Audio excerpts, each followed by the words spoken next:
ایک چنوٹ میں پیدا ہونے والا لڑکا کیسے بورڈ آف ڈائریکٹر بنا اٹلانٹک کاؤنسل اور لمس کا، کیسے ایک چھوٹے کاٹن کے بزنس سے ایک بڑی امپائر کھڑی کی۔ مارچ 2010 میں یہ پہلا پاکستانی جس نے اپنی پہچان فوربس کے بلینئر لسٹ میں دکھائی، تب اس کی نیٹ ورتھ $2.5 بلین کی تھی۔ کیسے پاکستان نے ہائیسٹ سول ایوارڈ دیا، اور انٹرسٹنگ چیز، ایک ایوریج پاکستانی جس کو یقیناً 2 سے 3 بار پیدا ہونا پڑے تب وہ جا کے اتنا کما پائے، یا اس سے بھی زیادہ۔ اتنا صرف میاں مانشاہ نے 26 ارب روپے کا ٹیکس دیا، یعنی banks, cement factory, textile mills and Nishat groups یہ ان سب کے مالک ہیں۔ تو اس ویڈیو میں ہم جانیں گے میاں محمد مانشاہ کے بارے میں کہ انہوں نے اپنی زندگی کیسے شروع کی اور آخر کار پاکستان کے سب سے امیر انسان بنے۔ تو ویڈیو کو آخر تک دیکھیے، چینل کو سبسکرائب کریں تاکہ آپ کو فیوچر میں ایسی انفارمیٹیو ویڈیوز دیکھنے کو ملے۔ دوستوں، میاں محمد مانشاہ 1947 میں چنوٹ پنجاب میں پیدا ہوئے۔ ان کا تعلق ایک پنجابی شیخ فیملی سے تھا جو ٹیکسٹائل اور کاٹن کے بزنس میں تھا۔ ان کے والد میاں محمد یحییٰ ایسٹ پاکستان میں کاٹن گننگ اور ٹیکسٹائل بزنس چلاتے تھے۔ ایجوکیشن کے لیے مانشاہ نے سیکرڈ ہارٹ کنوینٹ، فیصل آباد سے اسکولنگ کی اور پھر لندن کے ہینڈن کالج سے بزنس ایڈمنسٹریشن پڑھا۔ لیکن مانشاہ کی زندگی آسان نہیں تھی۔ 1969 میں جب وہ لندن سے پاکستان واپس آئے تو ان کے والد کا انتقال ہو گیا تھا۔ اسی وقت سے انہوں نے گھر اور بزنس دونوں کا بوجھ اٹھانا پڑا۔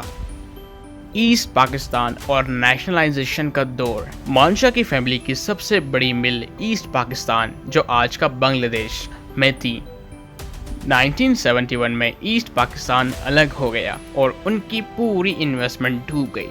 پھر 1972 میں ذوالفقار علی بھٹو کی حکومت نے نیشنلائزیشن پالیسی کے تحت ٹیکسٹائل ملز، بینکس اور انڈسٹریز ضبط کر لی۔ مانشاہ فیملی کا بزنس بھی نیشنلائز ہو گیا۔ اس دور میں ان کی فیملی کے رشتے بھی خراب ہوئے کیونکہ کچھ ممبرز نے اپنا حصہ الگ کر لیا اور مانشاہ کو صرف ایک چھوٹی سی یونٹ ملی، نشاد ملز۔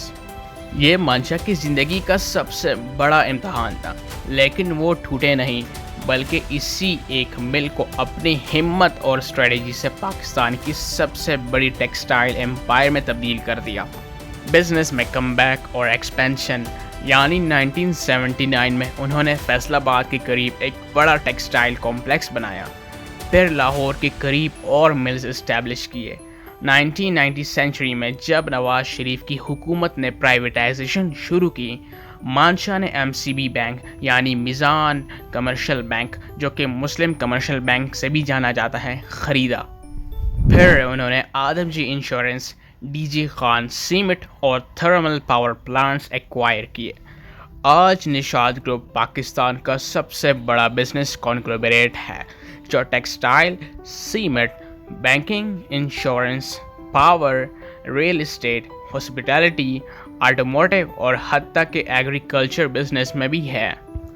انہوں نے ہیونڈائی کے ساتھ جوائنٹ وینچر کر کے پاکستان میں ہیونڈائی کارز اسمبلی پلانٹ بھی لگایا، جو کہ آج کل ہیونڈائی کی نئی کارز بھی یہاں پاکستان میں اسمبل ہو رہی ہیں۔ اسی لیے آج آپ کو ہیونڈائی کے نئے ماڈلز بھی پاکستان کے روڈوں کے اوپر نظر آئیں گے۔ اگر اس کے نیٹ ورتھ اینڈ اچیومنٹس کے بارے میں اگر بات کی جائے تو فوربس اور انٹرنیشنل میڈیا کے مطابق مانشاہ پاکستان کا پہلا بلینئر ہے۔ ان کی نیٹ ورتھ تقریباً $5 بلین کے قریب ہے۔ 2004 میں حکومت نے ستارہ امتیاز سے نوازا۔ وہ اٹلانٹک کاؤنسل اور لمس جیسے انسٹیٹیوشنز کے بورڈ ممبر ہیں۔ مانشاہ پاکستان کا سب سے بڑا ٹیکس پیئر میں شامل ہے۔ 2024 میں انہوں نے صرف MCB بینک کے ذریعے 26 ارب روپے کا ٹیکس ادا کیا۔ وہ ہمیشہ کہتے ہیں کہ پاکستان تبھی اٹھے گا جب ٹیکس بیس بڑھے گا اور بزنس فرینڈلی پالیسیز بنیں گی۔ تو لائف سٹائل اور لگژریز کی بات کی جائے تو لاہور اور کراچی میں ان کا شاندار فارم ہاؤسز اور آفیسز ہیں۔